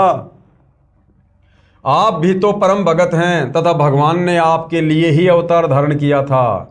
प्रहलाद जी ने कहा, हे भाई मर्दाना, इस स्थान पर या तो कबीर पहुंचा है और यह गुरु नानक आया है। यहाँ आना कोई आसान यानी कोई सुगम कार्य नहीं है। एक और महापुरुष होगा जो पहुंच सकेगा, यानी मेरे लोक में एक और महापुरुष होगा जो आ सकता है। मर्दाने ने कहा, हे भगतवर, वह पुरुष कौन और कब होगा? प्रहलाद ने उत्तर दिया, जब गुरु नानक देव यहाँ आएंगे तो इनके 100 वर्ष पश्चात, यहाँ पर सैकड़ों वर्ष था लेकिन लेखक ने यहाँ पर 100 वर्ष लिखा है जो गलत है। तो इनके सैकड़ों वर्ष पश्चात आएगा, अर्थात यहाँ केवल 3 आदमी ही आने हैं। ये आदमी जो शब्द है ये गलत है, ये किसी भी महापुरुष के लिए आदमी शब्द यूज नहीं किया जाता है। एक तो भगत कबीर अब देखो, जो भगत प्रहलाद है वो अपनी ज्ञानहीनता के चलते, अपनी अज्ञानता के चलते, तत्व ज्ञान ना होने के कारण, और परमात्मा जी को क्या कह रहा है? भगत। एक तो भगत कबीर और दूसरे श्री गुरु नानक देव जी, इनके पश्चात वह तीसरा आएगा। तब मर्दाने ने कहा, हे प्रहलाद जी, कबीर जी तो जुलाहा था और नानक देव जी खत्री हैं, परंतु वह तीसरा किस जाति का होगा? उत्तर में प्रहलाद जी ने कहा, हे मर्दाना, पंजाब की धरती, और वर्ण उसका जाट होगा। वर्ण क्या होगा? जाट होगा, जाट वर्ण में होगा। तथा नगर बटाला, ये बरवाला था भाई और बहनों, बटाला नहीं, तथा नगर बरवाला होगा। उस समय मर्दाना गुरुजी के चरण, फिर आगे लेख समाप्त हो जाता है। अब यहां पर किसी ने सवाल किया सतगुरु रामपाल जी के भक्तों से, प्रश्न, एक संस्कृत के विद्वान शास्त्री ने कहा कि आपके गुरु सतगुरु रामपाल जी महाराज संस्कृत नहीं पढ़े हैं। आप कहते हो कि उन्होंने श्रीमद् भगवद गीता का यथार्थ अनुवाद करके भक्तों को बताया है, यह कभी नहीं हो सकता। तो भगत ने क्या उत्तर दिया? सतगुरु रामपाल जी महाराज के भगत ने उत्तर दिया, शास्त्री जी, उसी को तो परमेश्वर का अवतार कहते हैं, जो भाषा का ज्ञान ना होते हुए यथार्थ अनुवाद कर दे। क्योंकि परमेश्वर सर्वज्ञ है, सर्वज्ञ यानी सब कुछ जानने वाला, वो हर भाषाओं को जानता है। उन्हीं गुणों से युक्त उसका भेजा हुआ अवतार होता है। वह अवतार सतगुरु रामपाल जी महाराज जी हैं। जबकि इस ज्ञान की गहराई में जाने के बाद पता चलेगा कि सतगुरु रामपाल जी किसी के अवतार नहीं हैं। सतगुरु रामपाल जी स्वयं कबीर भगवान हैं, सर्वज्ञ हैं, और ये स्वयं ही सतलोक से अवतरित हुए हैं। आप तो केवल वेदों और गीता के अनुवाद से ही अचंभित हैं। सतगुरु रामपाल जी महाराज ने तो बाइबल तथा कुरान को यथार्थ रूप में बताया है, जिसे ईसाई धर्म के वर्तमान के फादर व पादरी तथा मुसलमान धर्म के मुल्ला व काजी भी नहीं समझ सके। तो भाइयों और बहनों, ये पवित्र पुस्तक ज्ञान गंगा, इस पवित्र पुस्तक ज्ञान गंगा में सर्व धर्म शास्त्रों से प्रमाणित यथार्थ ज्ञान है। आज से पहले हमने केवल अज्ञान ही सुना था, अज्ञानी धर्मगुरुओं की मनमुखी भक्ति वाली बातें, शास्त्रों वाली बातें हमने सुनी थी।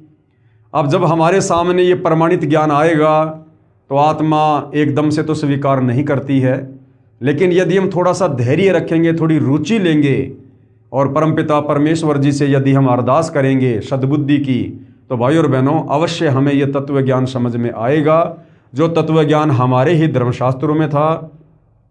लेकिन हमारे ज्ञानहीन काल प्रेरित धर्म गुरु हमें शास्त्रों से इस ज्ञान को निकाल कर नहीं दे पाए और हमें यथार्थ भक्ति और भगवान से दूर रखा, अपरिचित रखा, जिसका खामियाजा हम युगों युगों से भुगत रहे हैं।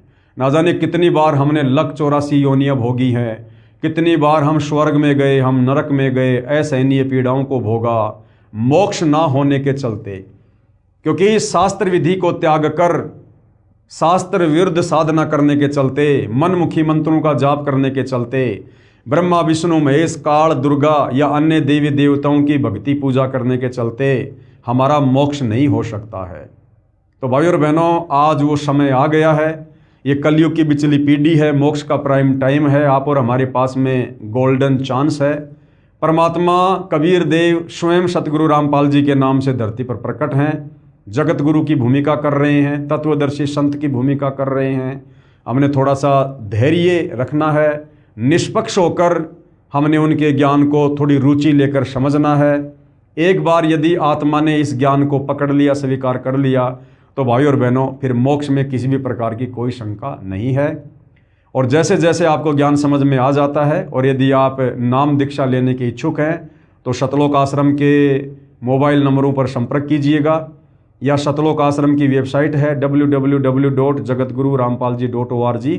वहाँ से आपको समस्त जानकारी मिल जाएगी, कहाँ से आपको दीक्षा मिलेगी, कैसे मिलेगी, कैसे आप सतगुरु रामपाल जी के पावन चरण कमल से जुड़ सकते हैं, अपनी आत्मा का कल्याण करवा सकते हैं। तो हम इस पवित्र पुस्तक में धीरे धीरे आगे बढ़ेंगे। तो आज के इस वीडियो में केवल इतना ही। नेक्स्ट हमारा जो टॉपिक होगा वो होगा भक्ति मर्यादा। यानी अभी तक तो हमने केवल इस पुस्तक की भूमिका के ऊपर ही ये 3 वीडियो बनाए हैं और भूमिका को समझना बहुत ही ज़रूरी था। भूमिका को समझे बिना हम आगे पुस्तक के लेख को नहीं समझ सकते हैं। तो अब आगे यथार्थ में ज्ञानगंगा पुस्तक का ज्ञान शुरू होगा और सर्वप्रथम सतगुरु रामपाल जी से जुड़ने के लिए क्या क्या मर्यादा हैं, क्या क्या उनके नियम हैं, उनके विषय में जानकारी होनी बहुत ज़रूरी है। तो भाई और बहनों, कल रात्रि 8:30 बजे हम भक्ति और मर्यादाओं के विषय में जानकारी प्राप्त करेंगे। तब तक पूज्य गुरुदेव भगवान हम सबको आज्ञा दे, आशीर्वाद दे, सद्बुद्धि दे, हमें भ्रमने और भटकने से बचाए, परमेश्वर इस ज्ञान को समझने के लिए हमें योग्य बनाए। बंदी छोड़ सतगुरु रामपाल जी परमेश्वर जी की जय हो।